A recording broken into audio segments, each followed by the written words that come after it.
Good morning, my dear students. As you all are aware about present situations going on, we teachers want you all to be connected with education, and so we have provided you with these classes. Today, we are going to study a science first chapter, crop production and management. Science is a magic that works. As we can hear the name itself, it means how we can produce crops and also how we manage things for production and also about the instruments which are used.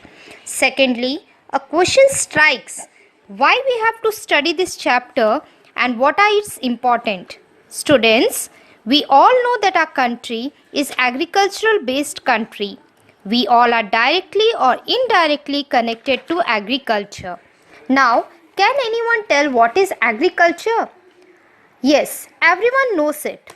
The applied branch of biology which deals with cultivation of plants and rearing of animals is called agriculture. In previous class, we have studied about food and why do we need food. So, food which we eat comes from agriculture. Food provides us energy to do various body functions such as digestion, respiration and excretion. So students, food is an important source. And now we can ask how can we provide food to a large number of people in our country.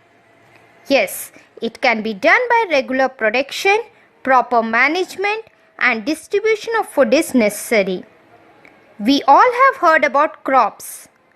Now, a question strikes, what are crops?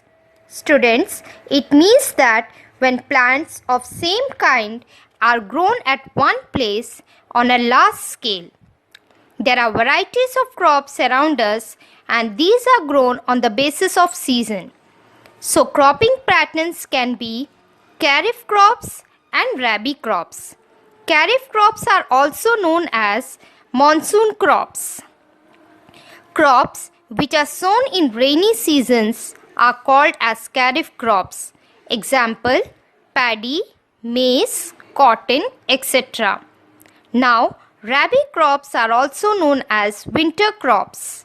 These crops are grown in winter season. Example, wheat, gram, pea. So, depending upon the seasons, crops are grown. Farmers undertake several activities for cultivation of crops.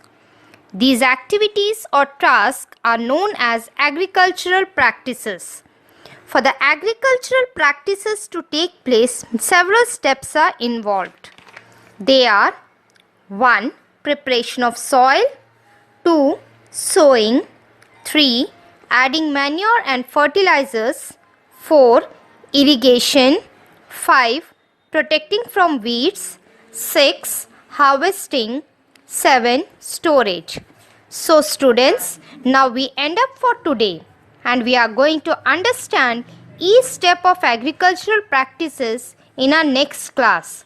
I am going to send